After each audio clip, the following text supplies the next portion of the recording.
El proceso que conduce a la soldadura debe ser observado atentamente a todo lo largo de su desarrollo y sometido en todo momento a la práctica de la constatación en un estado lúcido de presencia de sí. El proceso entero puede demandar largos años. Comprende 5 etapas sucesivas. Las 5 etapas de la soldadura. Primera etapa, introspección, constatación. Consiste en una observación introspectiva sostenida, que tiene por objeto el conjunto de los pequeños yo, que forman la personalidad y constituyen la limadura de la que ya hemos hablado en el primer volumen de esta obra. Esta observación nos pone delante de diversas representaciones, ideas abstractas, ideas animadas, imágenes no coloreadas o coloreadas, seres vivientes vegetales o animales, imágenes humanas. Todo esto en una atmósfera fría, templada o cálida.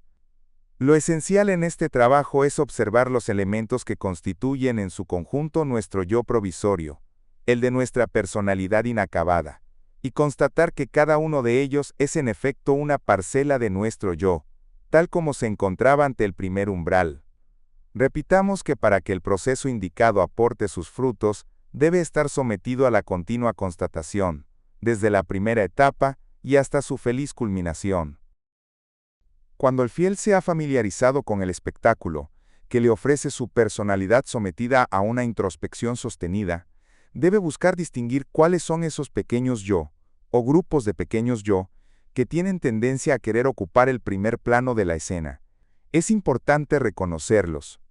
Es necesario saber también que esos pequeños yo, o grupos de pequeños yo, que tienden constantemente a jugar los primeros roles y por este hecho, sirven de guías al conjunto de la personalidad, están a veces enmascarados al observador, resultado de la mentira a sí mismo y de la hipocresía. En principio, cada personalidad está deformada. El sentido y el grado de la deformación son individuales, pero más alto es ese grado, más grande es el número de pequeños yo que se presentan bajo la máscara. Es importante saberlo, porque el trabajo durante la primera etapa exige que ellos sean desenmascarados. De otra manera jamás podrá hacerse la soldadura en forma correcta y completa, condición necesaria para que sea eficaz. Segunda etapa, calma activa. Las circunstancias exteriores o interiores provocan en nosotros conflictos entre los yo, cuyas tendencias son divergentes, reflejo fiel del mundo de influencias, A. Cada conflicto da así una sensación desagradable de frotamiento interior. En ese momento es necesario estar alerta sobre el quién vive. Sabiendo que una constatación débil, parcial o intermitente no es suficiente para dar aquí un resultado, es necesario estar activamente presente en sí y observar el proceso separándose de él resueltamente. De otra manera, si nosotros confluimos, si tomamos así parte en el conflicto, aunque más no sea momentánea o parcialmente, el frotamiento no puede ser utilizado para ventaja nuestra. Por el contrario, al disolvernos en él, perdemos nuestras fuerzas en lugar de preservarlas y acumularlas. Aunque el verdadero sabio, dice Jean Climaco, es aquel que sabe volver todo a su favor, máxima que se aplica especialmente a este trabajo, y para ello es necesario estar presente en el momento mismo en que nace el frotamiento. El resultado es entonces positivo, son producidas energías finas. Su cantidad depende de la intensidad del frotamiento, es decir, del conflictos interiores, así como del grado de presencia de sí. Su cualidad depende del centro que interviene. El valor de las materias finas que pueden ser separadas por el frotamiento, convenientemente tratado con la ayuda de la constatación en el estado de presencia de sí, se escalona entre los índices 96 y 12. En general nos faltan todas estas energías. El grupo 96 actúa sobre el complejo proceso de la respiración, cuya aceleración rítmica depende a su turno de las impresiones que provocan en nosotros emociones positivas o negativas. Las emociones positivas provocan la aceleración de los latidos del corazón y por lo tanto de la respiración. Inversamente, las emociones negativas actúan directamente sobre la respiración y por allí sobre el corazón. Por otra parte, es con justa razón que se dice, se respira la cólera, el odio, etc. En la cólera consumimos de un golpe mucha energía 96, lo que nos corta el aliento. Si la cólera es amaestrada sobre el terreno, separamos la energía Si 12, que como se ha expuesto antes, penetra en abundancia en los centros emotivo e intelectual. Entonces nos invade un flujo de bienestar y de dulzura. La respiración deviene normal, profunda, la vibración de los centros se acelera, lo que a su turno provoca una creciente actividad de las energías del grupo 96, y produce una intensificación de la transmutación de las energías sobre las tres gamas de nutrición. Indicación práctica. El fiel que al mismo tiempo que permanece en el siglo y se empeña en el trabajo esotérico, provoca infaltablemente la animosidad e incluso la hostilidad de su entorno. Muchos textos del Evangelio anuncian esta ley. Es suficiente recordar desde este punto de vista, donde se dice que los más grandes enemigos del hombre son las gentes de su casa. Sin embargo, un enemigo del hombre, aún más grande, es él mismo, en razón precisamente de su identificación incondicional a las gentes de su casa, sus peores enemigos. Así Jesús dice, si alguien viene a mí, y no odia a su padre, su madre, su mujer, sus hijos, sus hermanos y sus hermanas, y aún su propia alma, no puede ser mi discípulo. Tal es el sentido de la otra parábola de Jesús que dice, no creáis que yo he venido a aportar la paz sobre la tierra. No he venido a traer la paz, sino la espada. Ahí se trata, se lo adivina, de la actitud interior del discípulo frente a su entorno, es decir, de la no consideración interior. En compensación, como ya lo dijimos muchas veces, en lo que concierne a la consideración exterior, generalmente, estamos en falta. Así, cuando alcancemos a transformar las emociones negativas en emociones positivas, ganando así la calma y sintiendo gozo, es necesario cuidarnos de mostrar esta victoria sobre nosotros mismos, a la persona que ha provocado en nosotros un movimiento de cólera. Eso sería revolver al ofensor en su propia rabia. Tercera etapa. Calor. Es necesario no tomar este término simplemente como símbolo. Un calor efectivo nace en nosotros, cuando el frotamiento interior deviene suficientemente intenso, y es utilizado racionalmente como ya se ha explicado antes. Esto se produce exactamente como el calor que nace del frotamiento de dos pedazos de madera seca.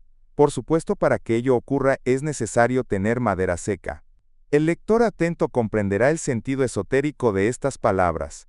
El hecho de sentir el calor indica que estamos en el buen camino. La dulzura que aporta no comporta saciedad.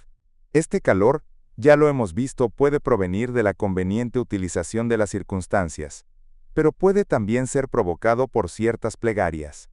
El frotamiento ocurre entonces en medio de un acto de presencia, de la confrontación de nuestro yo de la personalidad, en su valor ínfimo y su debilidad, con el tú, la infinitud de Dios.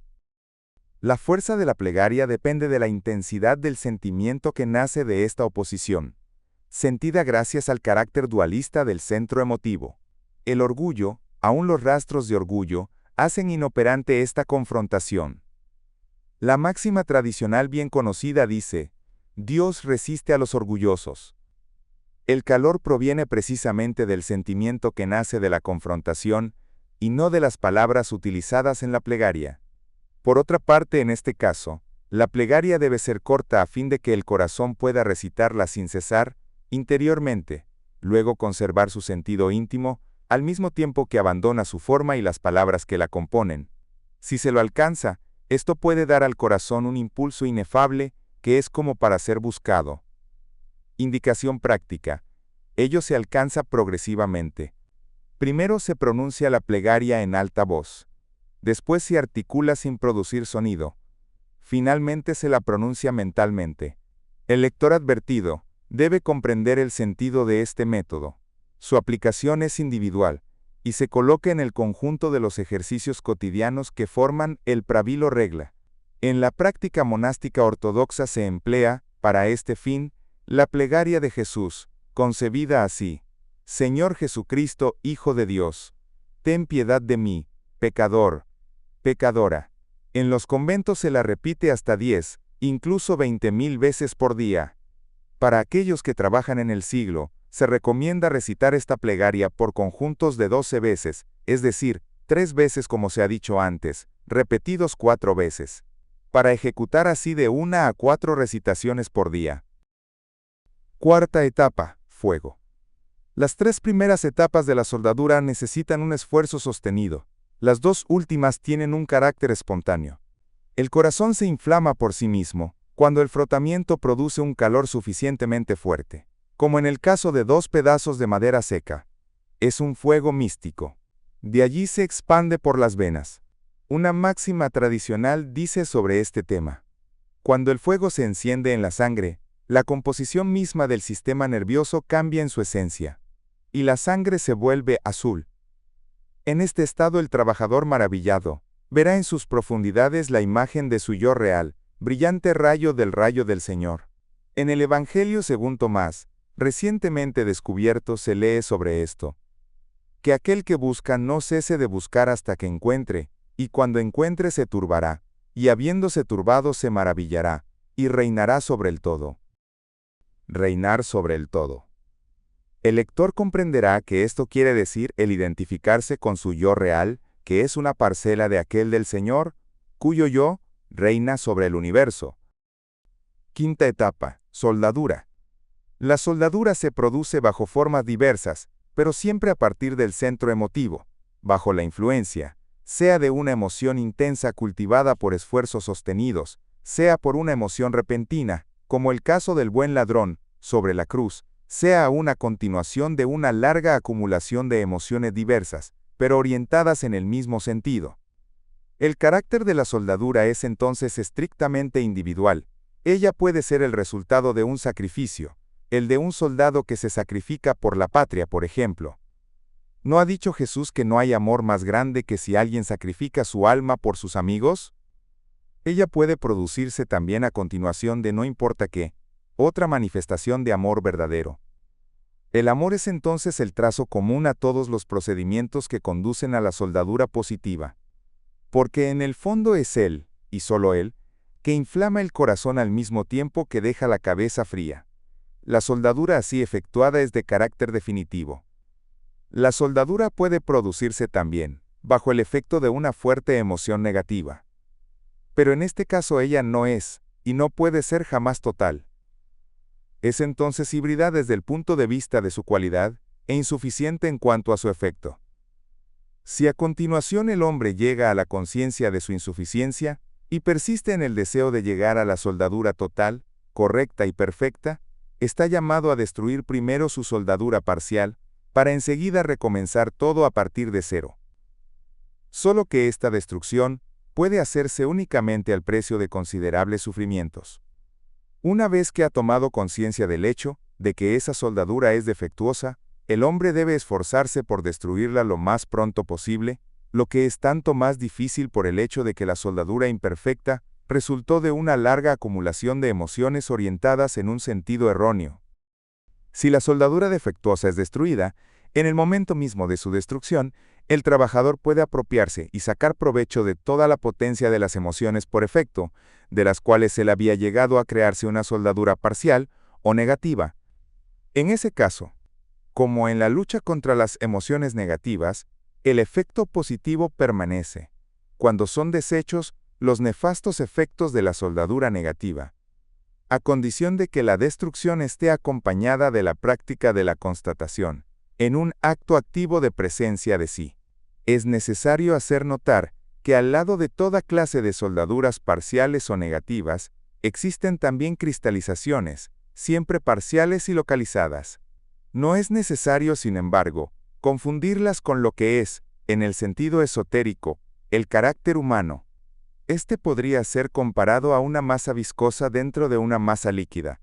Agitada, puede presentar uno o numerosos puntos de una cristalización que se obtiene mecánicamente. A menudo ella viene con la edad y se acentúa con ella, sobre todo en las personas que no tienen ningún interés en lo que sobrepasa a lo inmediato en el espacio y el tiempo. Entonces el previsor se vuelve avaro, el autoritario deviene intratable. La pereza mental aumenta con la edad, de suerte que el hombre deviene incapaz de un pensamiento original. De allí en adelante vive con los pensamientos de los otros, que a su turno se cristalizan progresivamente en él, perdiendo toda sana sutileza. Estos fenómenos también se encuentran a veces en los jóvenes. Son los síntomas de un envejecimiento prematuro. Tales son los diversos aspectos de la soldadura que hemos examinado rápidamente. en el curso de las 5 etapas de su realización. Alcanzada la soldadura, el yo de la personalidad deviene monolítico. No es más el conglomerado de limadura de pequeños yos, sino una entidad estabilizada. En ese momento el buscador se encuentra colocado sobre el cuarto escalón de la escalera, frente al segundo umbral, preparado para franquearlo. Capítulo 20. Volvamos un poco atrás para examinar el problema complejo del yo, tal como se presenta en el caso en que la soldadura todavía no se ha efectuado.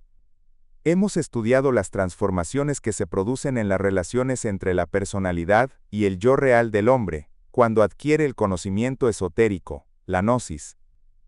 Retomemos nuestro examen tomando también en consideración el yo del cuerpo, y sigamos la evolución combinada de estos tres yo, el del cuerpo, el de la personalidad y el yo real, antes y después del segundo nacimiento, es decir, el nacimiento de la individualidad. Al comienzo la situación estará representada por el esquema siguiente: personalidad, activa; yo real, pasivo. Con la introducción del yo del cuerpo, el esquema toma el siguiente aspecto: yo del cuerpo es positivo; personalidad pasiva negativa; yo real, pasivo.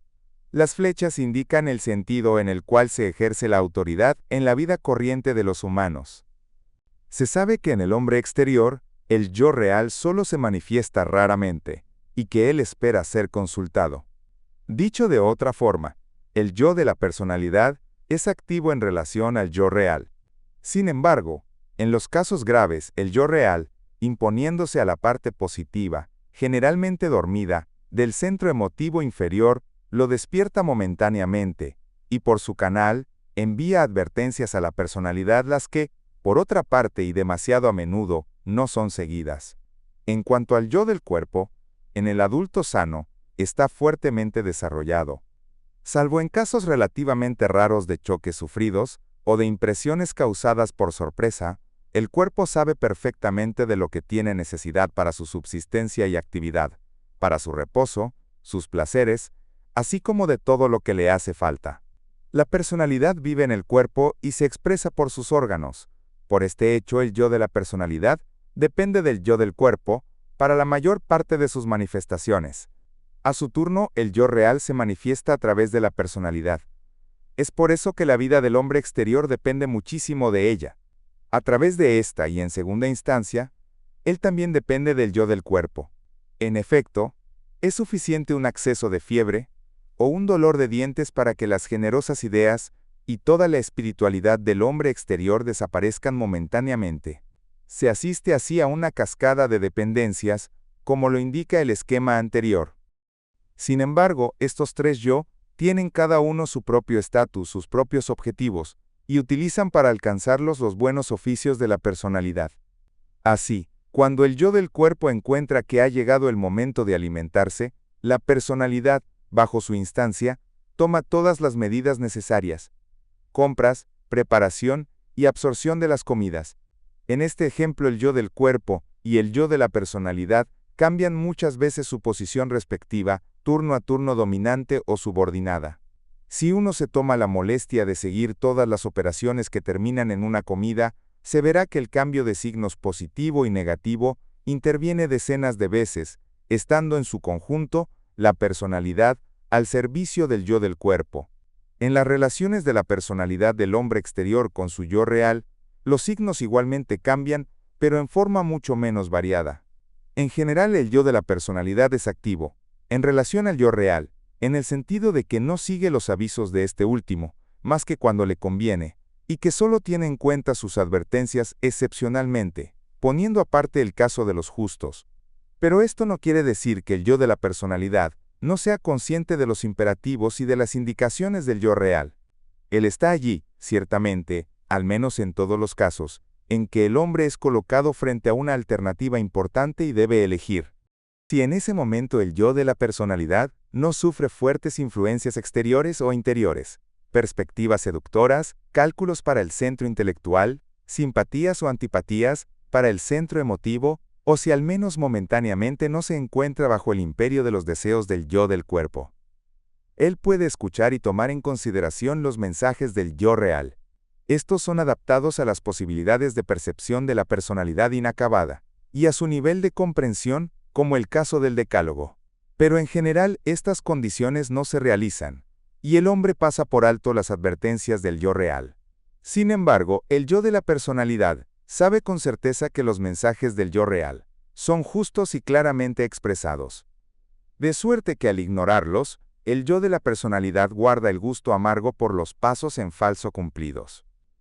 Así los actos que tuvieron por móvil, la hipocresía, la desidia, la perfidia, los celos, la venganza y otros movimientos de la bajeza humana, sin hablar de la mentira, no pasan jamás sin dejar amargura en el fondo del corazón.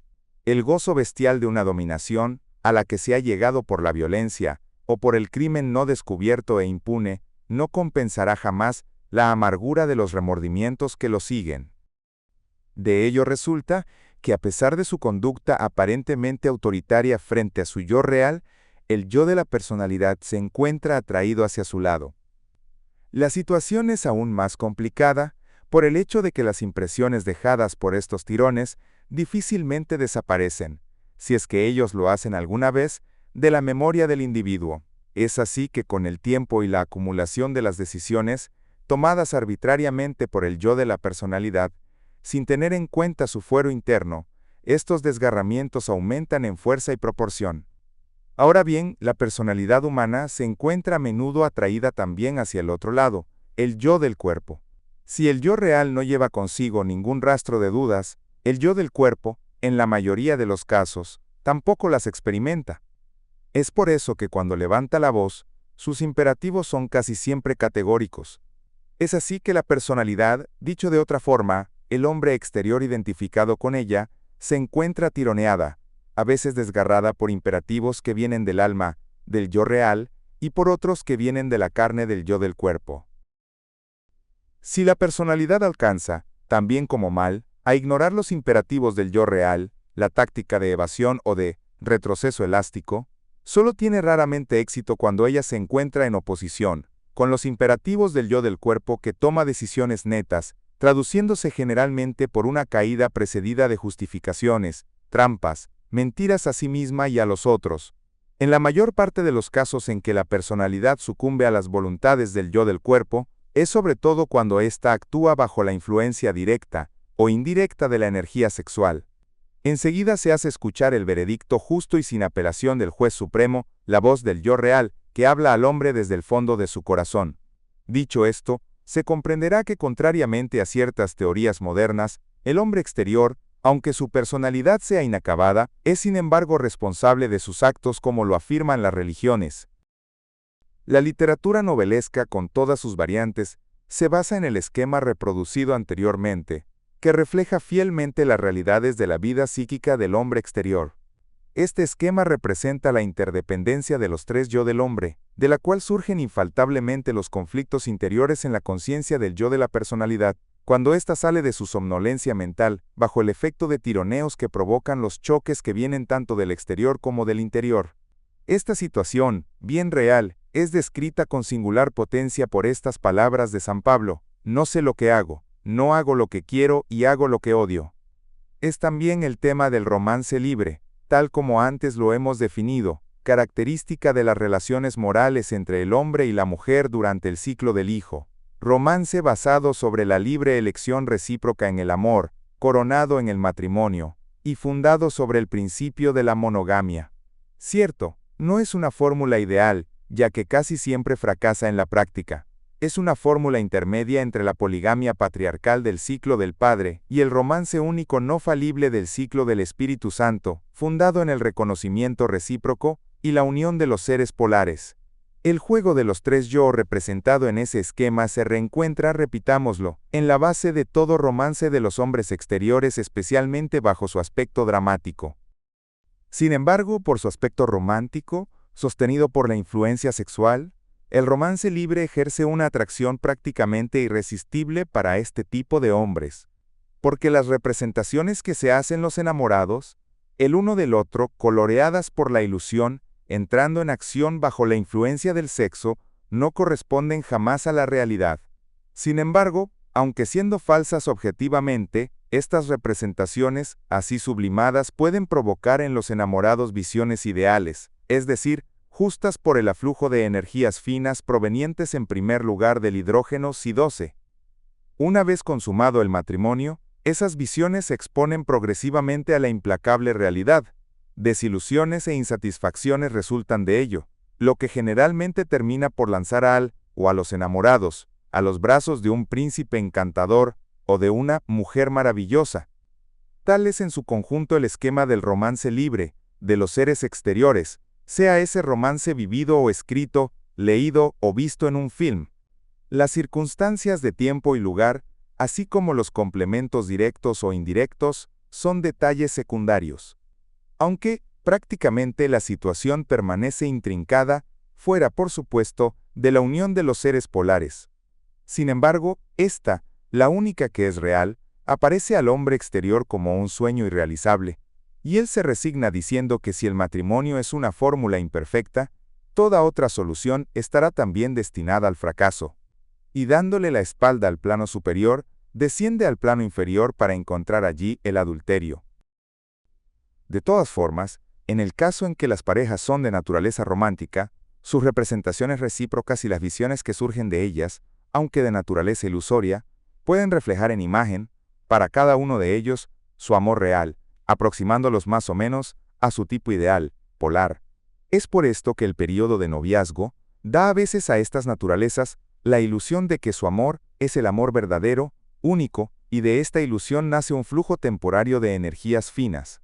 La lucha que se emprende al comienzo del romance libre, al principio platónico, termina casi siempre con la victoria del cuerpo. Así culmina la primera parte. Después se inicia una lucha contra las circunstancias, a menudo desfavorables, pero entonces no se trata más de un romance, hablando con propiedad.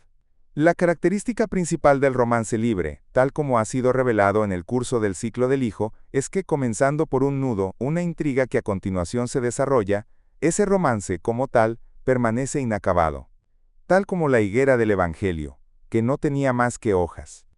Es necesario aquí evitar una confusión. El matrimonio, tal como nosotros lo conocemos, el de los hombres exteriores, por definición imperfecto, no es de ninguna manera el fruto del amor. Por el contrario, es hundimiento.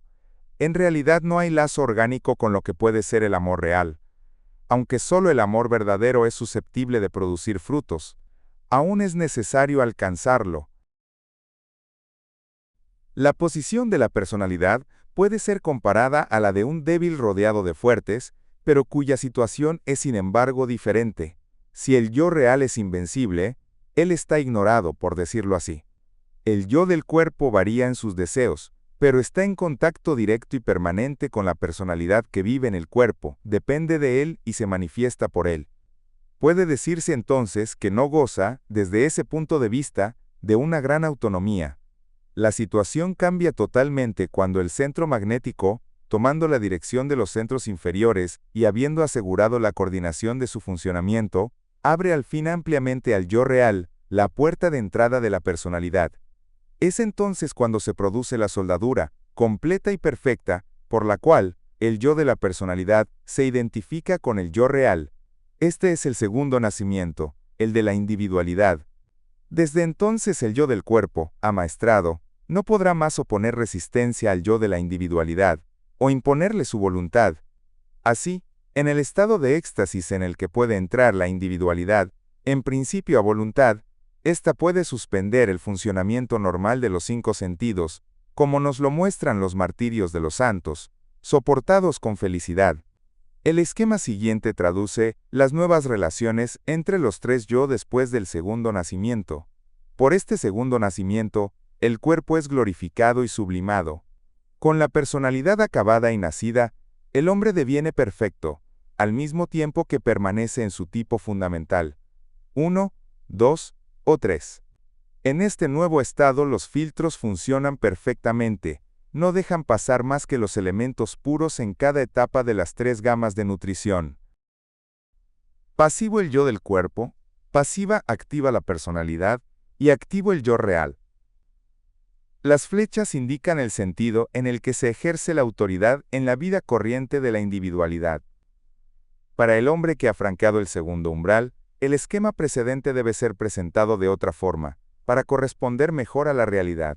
En efecto, no es más el yo real quien vive en la personalidad y está en el cuerpo, como en el hombre exterior, sino inversamente es el yo real quien engloba la personalidad, lo que hace nacer la individualidad, la que a su turno abarca el cuerpo.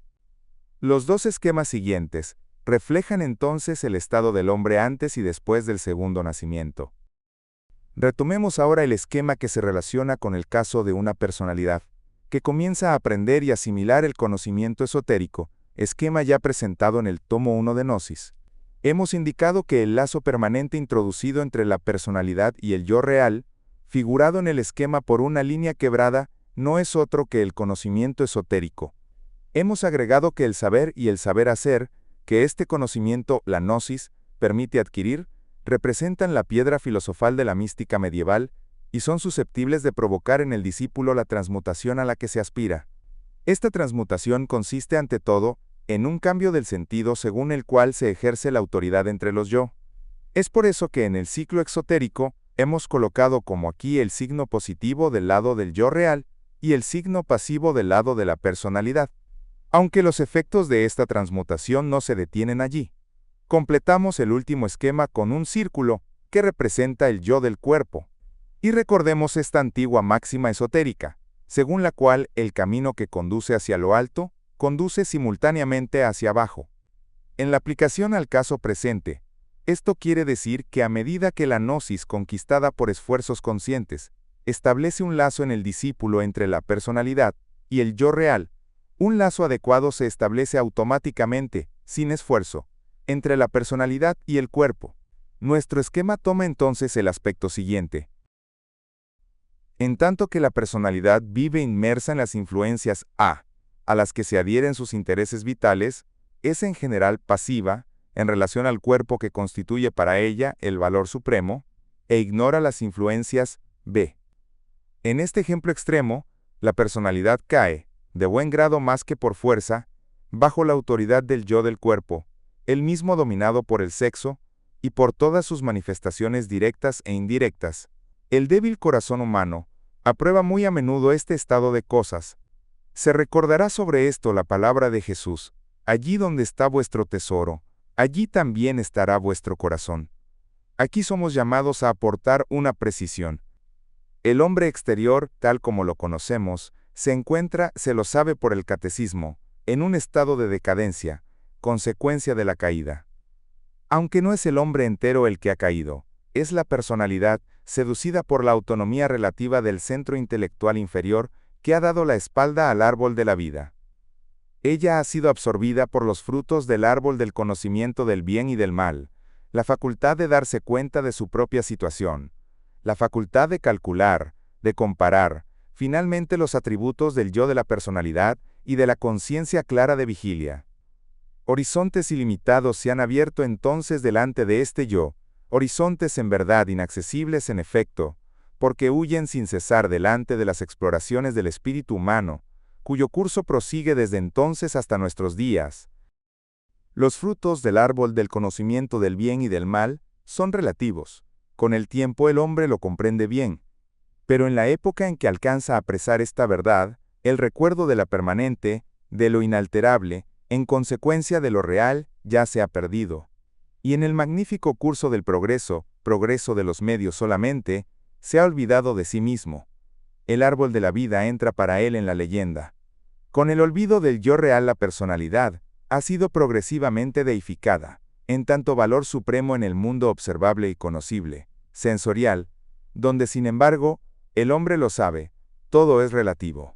Esta situación continúa y hasta se agrava. La conquista del cosmos, último grito del progreso intelectual, no cambia en nada la condición humana.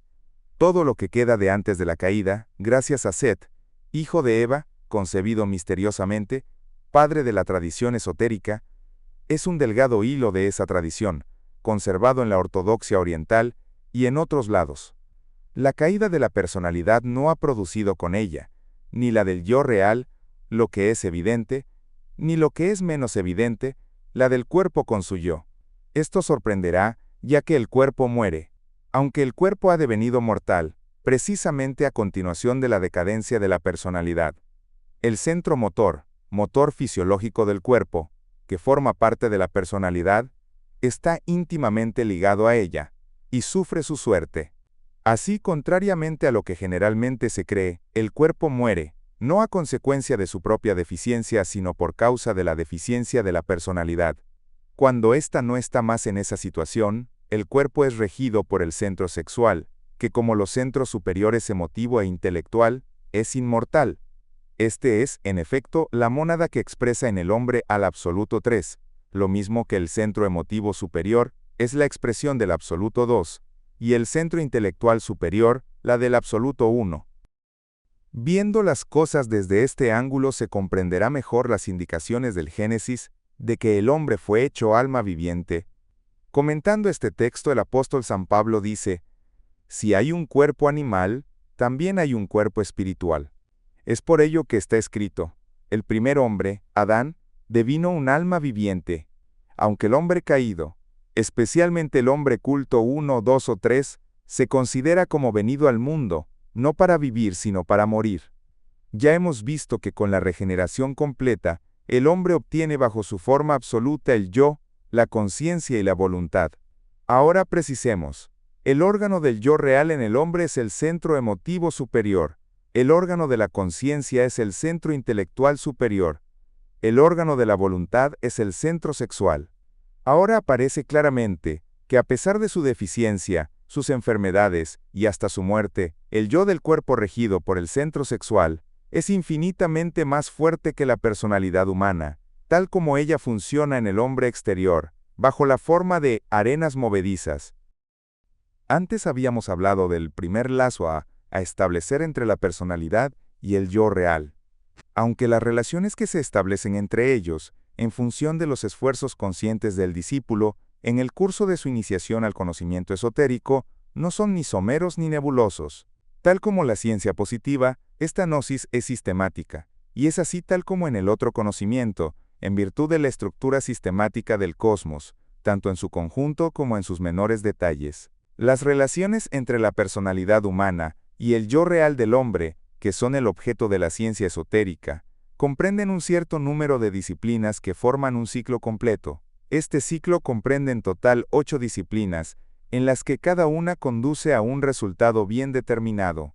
La primera debe ser aprendida y asimilada antes del segundo umbral en el curso de la subida de la escalera. Las otras 7 forman el objeto de estudio entre el segundo y el tercer umbral.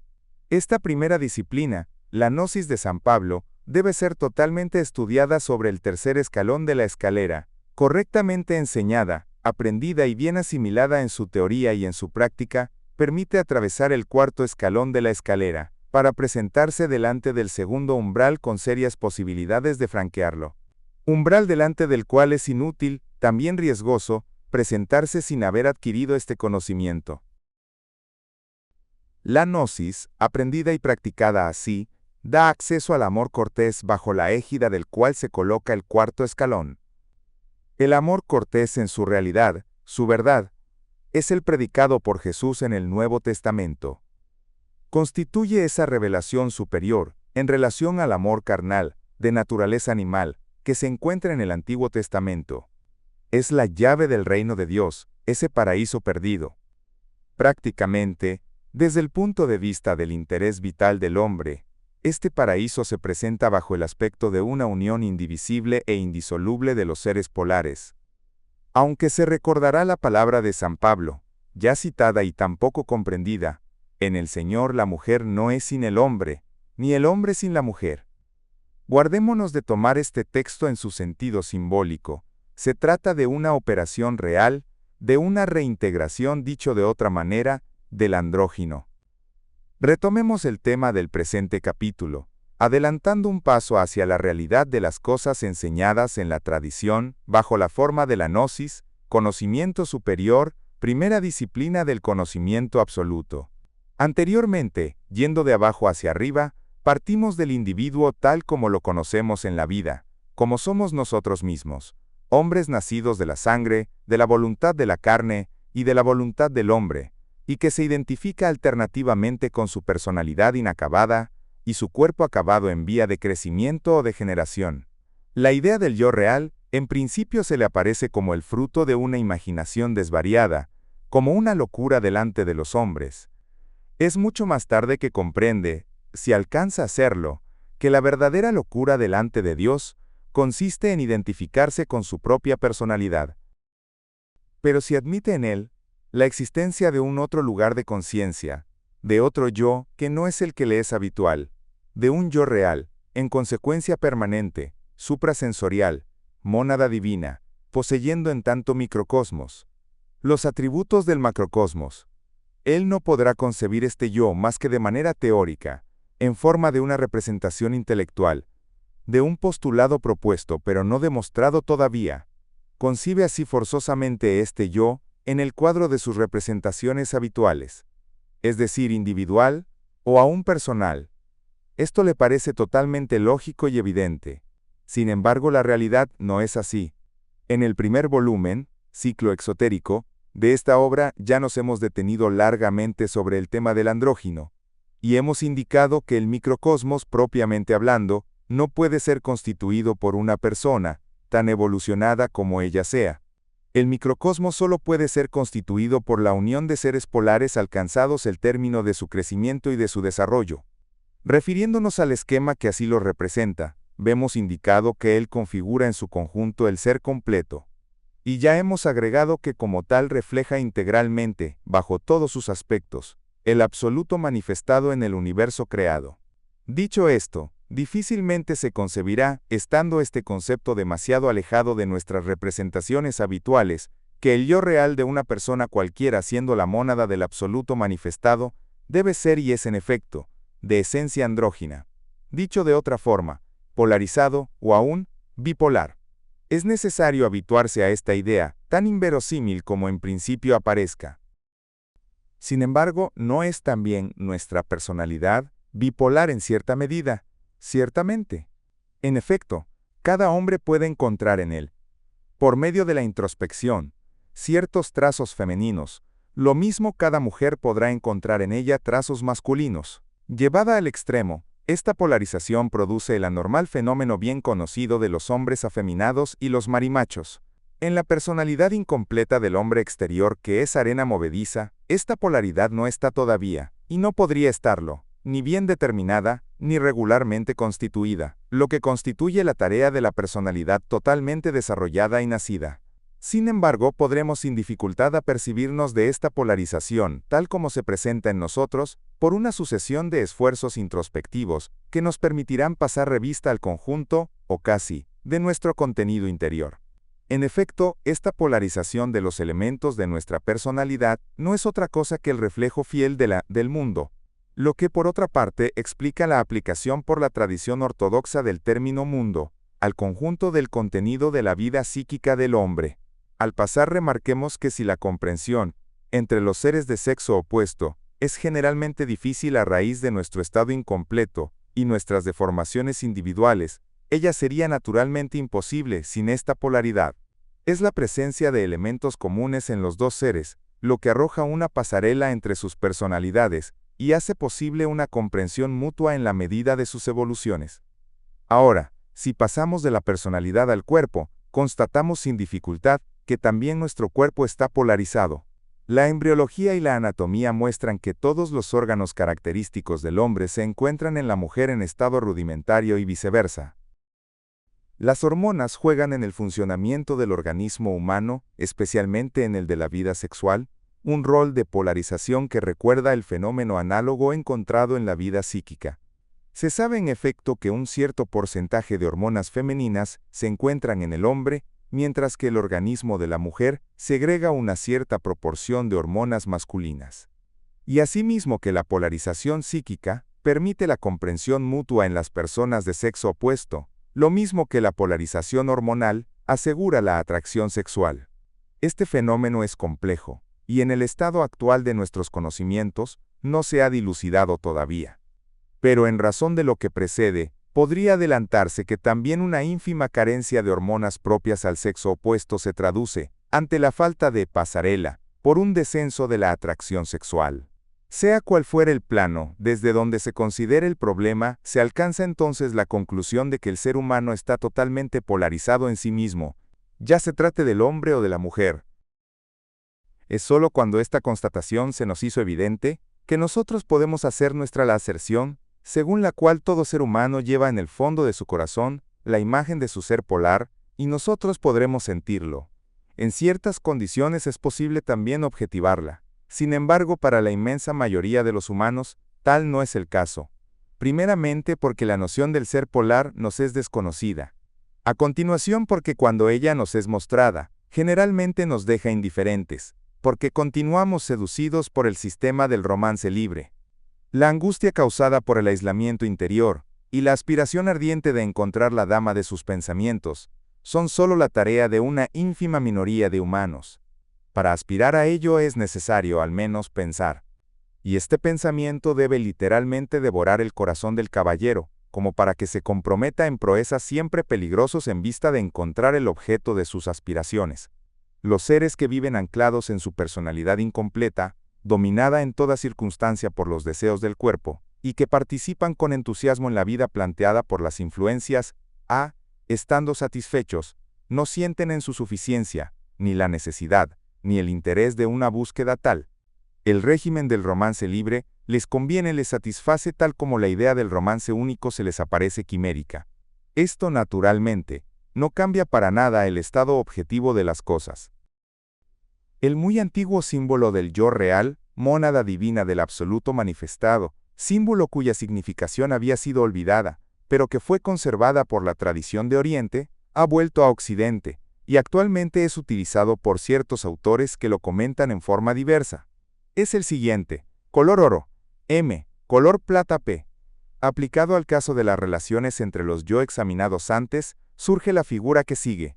El gran misterio consiste en el hecho que el yo real de los seres polares es uno e indivisible, uno para los dos. Solo que, y una vez más, estos aparecen como una locura para los hombres.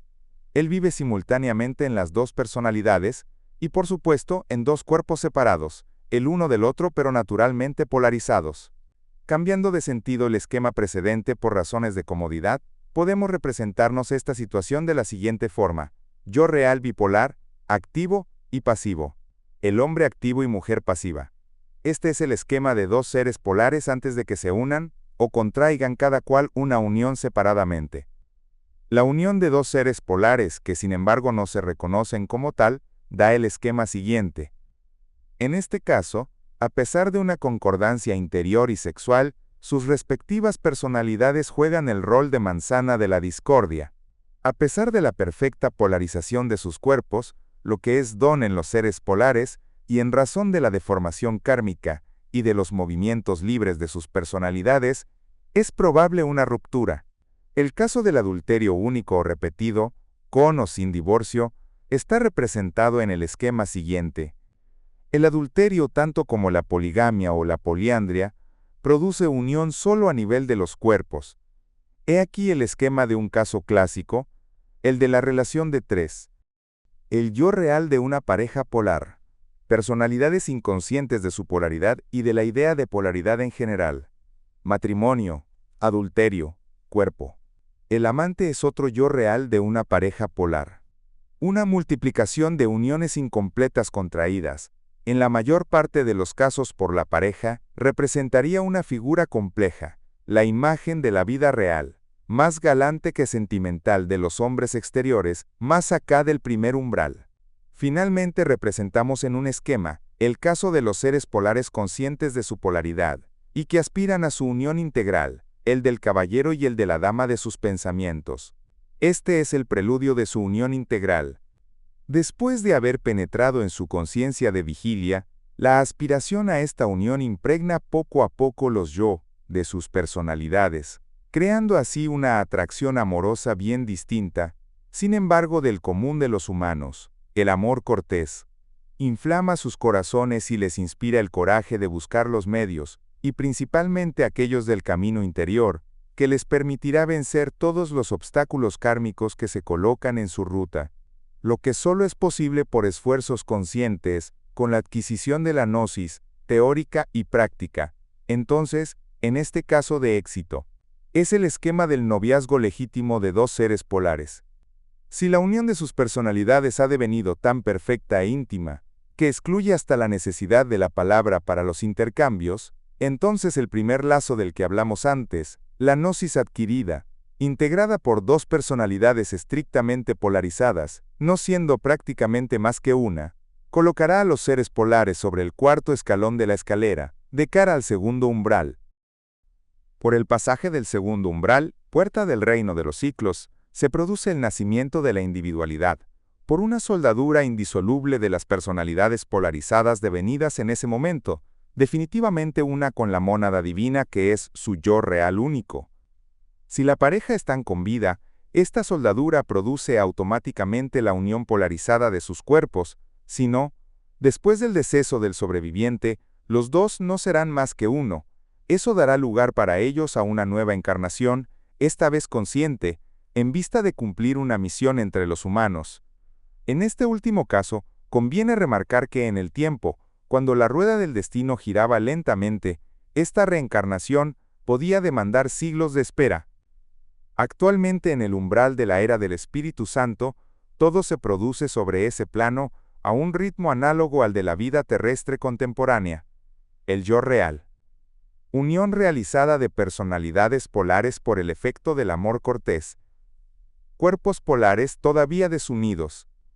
La unión perfecta, en consecuencia completa de los seres polares, hace nacer la individualidad, el nuevo microcosmos, realizando el andrógino.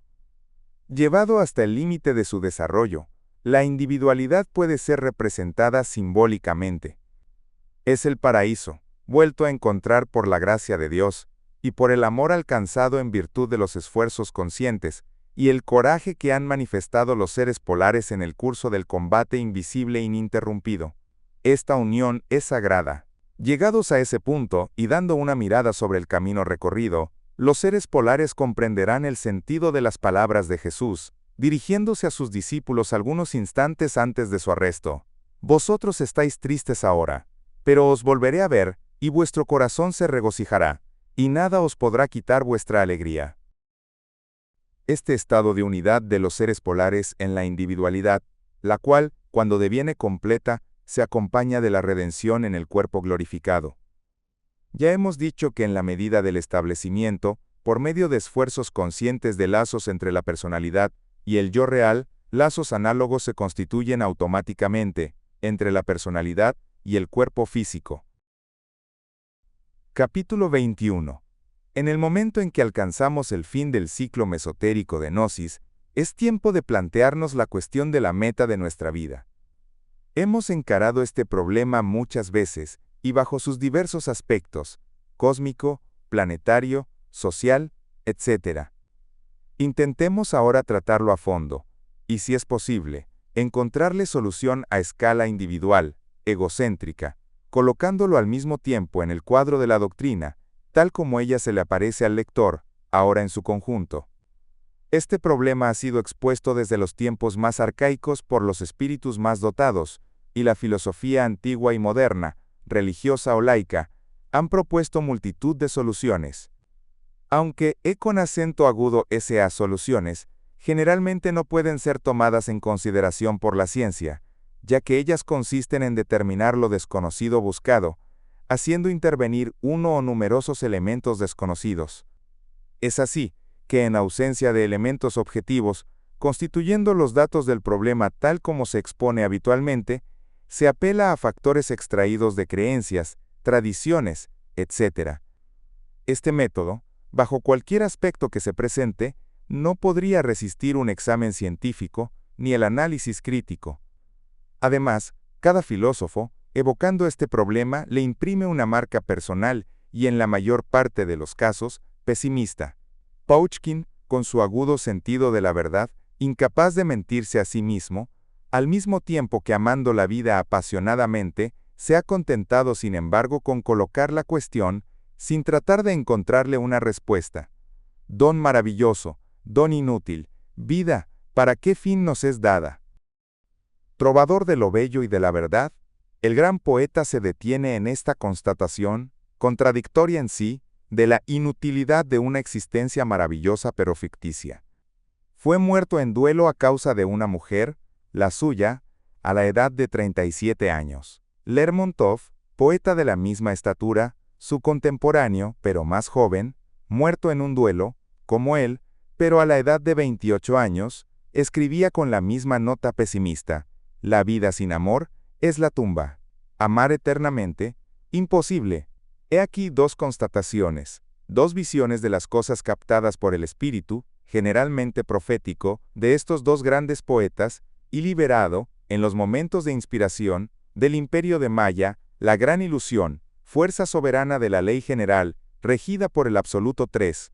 He aquí de todas formas, constataciones del estado de cosas existente en nuestro mixtus orbis, en la vida mundana colocada bajo la influencia preponderante de los factores A. Adheridos, anclados ambos a esta vida, con toda la fuerza de sus temperamentos ardientes, ellos eran sin embargo capaces de contemplarla al mismo tiempo, desde el punto de vista elevado de las influencias B, mismo puede que C, si no de D. Esta posición dialéctica crea, tanto en uno como en el otro, un desgarramiento interior. Ellos vivían en un mundo que yacía en la mentira, siendo ellos mismos incapaces de mentir. Situación sin salida sobre nuestro plano. Y la ley general los borra de la vida terrestre, dejando a sus almas tumultuosas entrar en la paz del Señor, su patria celeste. Sin embargo, más allá de su pesimismo, Lermontov, yendo más lejos que Pushkin, ha anunciado la gran verdad que habitualmente es callada. Y si superando las modas los poetas le han cantado, solo ha sido por el símbolo y la alusión. Él lo ha proclamado en alta voz, lo que es positivo. Veamos ahora el punto de vista de la tradición. La respuesta a esta cuestión se encuentra en los textos esotéricos. En la tradición ortodoxa se enseña que existe un libro, el Libro de Oro. Las máximas y los textos que allí figuran son revelados a los discípulos en profundidad a medida de su progreso sobre el camino. Esos fragmentos les son leídos una sola vez. Sin embargo, el discípulo debe retenerlos palabra por palabra y aprenderlos de memoria. Este libro no es un libro de los muertos, es el libro de los vivientes.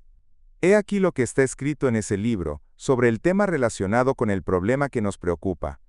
Vivir quiere decir amar. Aquel que no ama, no vive.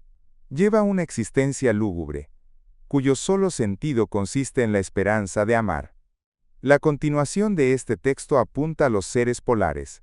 Ya ha sido comentada, sin por otra parte haber sido divulgada, y volveremos sobre este tema más adelante. Este principio, que confirma con fuerza el poema de Lermontov, ya era anunciado por San Pablo, pronto hará 2000 años. La meta de la vida es alcanzar el amor. Alcanzar el amor es en efecto alcanzar la luz, alcanzar el espíritu, finalmente alcanzar a Dios. Porque Dios es amor, Dios es luz, Dios es espíritu. Y dice San Juan, el amor es de Dios, y aquel que no ama, no ha conocido a Dios. Generalmente se oponen las nociones de temporal y espiritual. Tal oposición engendra una alternativa, una fórmula binaria que como tal, queda incompleta, simplista, y por su naturaleza, tiende a los extremos. De todas formas, ella parece lógica para nuestro intelecto, que también es de naturaleza binaria. Admitida por el intelecto, ella sin embargo no explica nada, y no resuelve nada. Por el contrario, se la encuentra en la base de innumerables divisiones, luchas, anatemas y guerras. Para hacer la fórmula aplicable y práctica, es necesario armonizarla con el estado de cosas objetivamente real, tal como ha sido expuesto en la segunda parte de este volumen, el sistema de las 3 octavas cósmicas. Entonces se comprenderá fácilmente que la fórmula completa es de naturaleza ternaria, equilibrada y armonizada, cubre sin discontinuidad toda la escala de la evolución posible, tanto del hombre como de la sociedad humana. Y mientras que la fórmula binaria, espiritual temporal no engendra más que la duda, la división y la muerte, la fórmula ternaria, completa y vivificante, conduce de la muerte a la vida.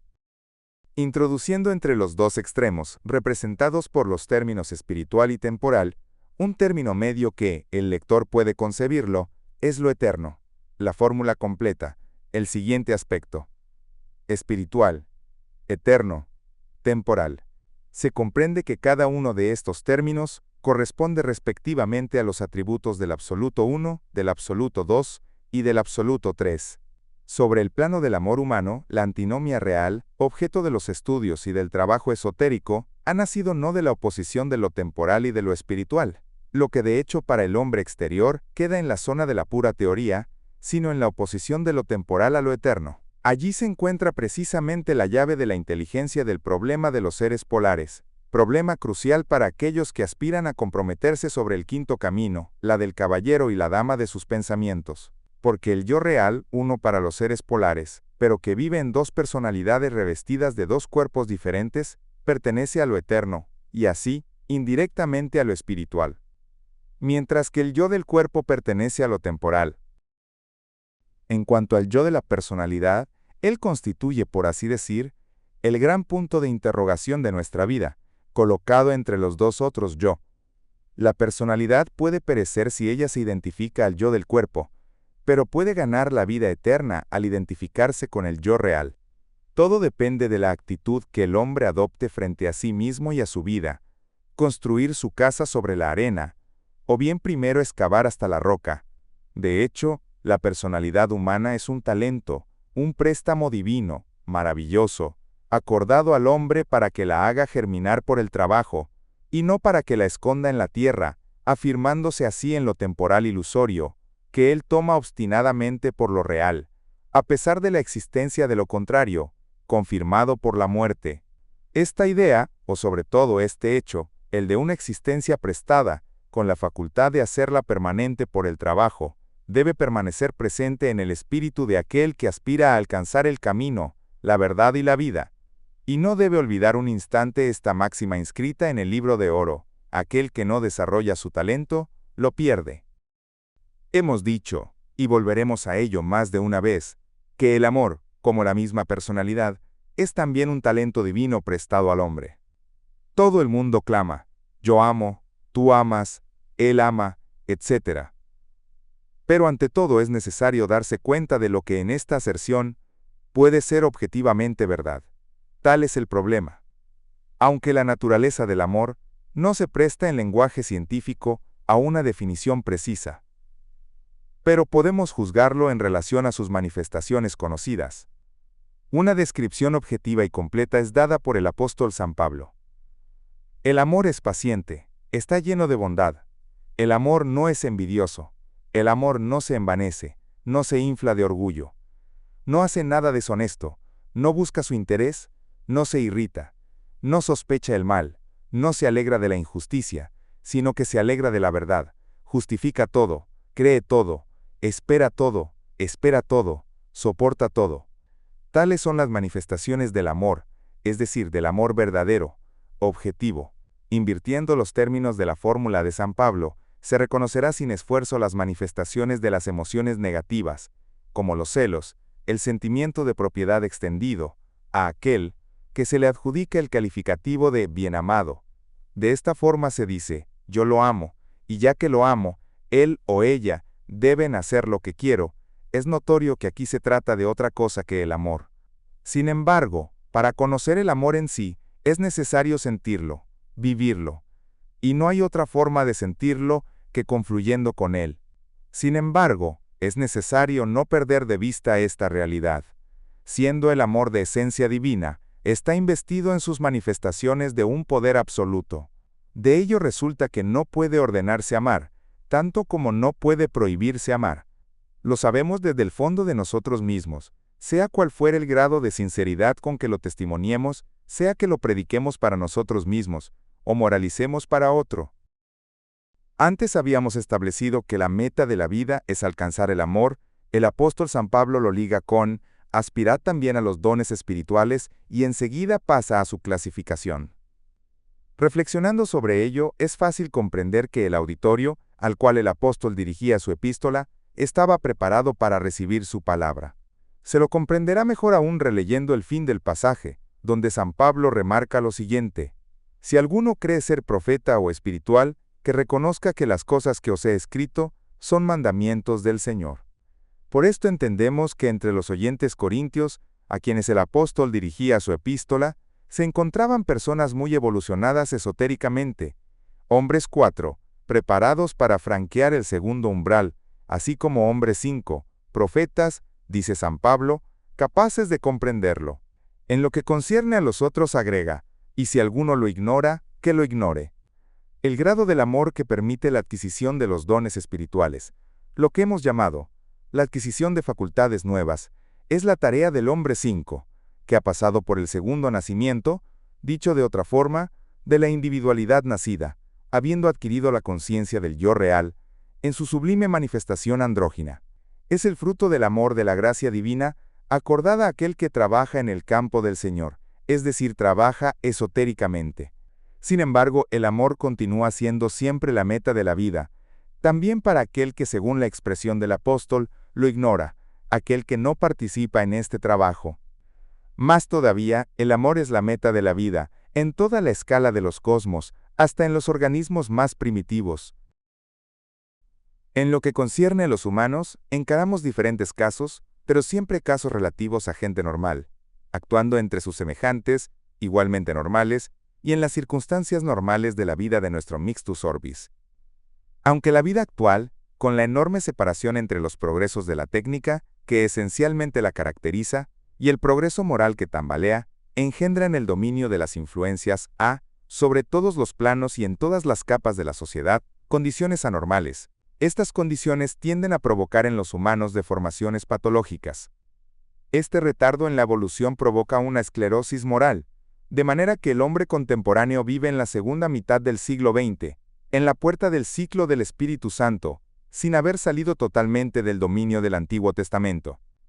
Para un hombre fuerte y despierto, esas circunstancias extravagantes, resultado de la diferencia de nivel mencionado, presenta la ventaja de que ellas constituyen una resistencia.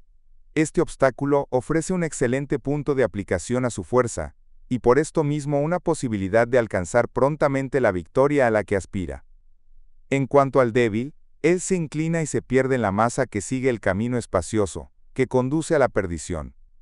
Nuestra época, en efecto, nos ofrece el espectáculo de la aplicación masiva de esa ley señalada en el Evangelio, según la cual se da a aquel que tiene y a aquel que no tiene, se le quita hasta lo que tiene.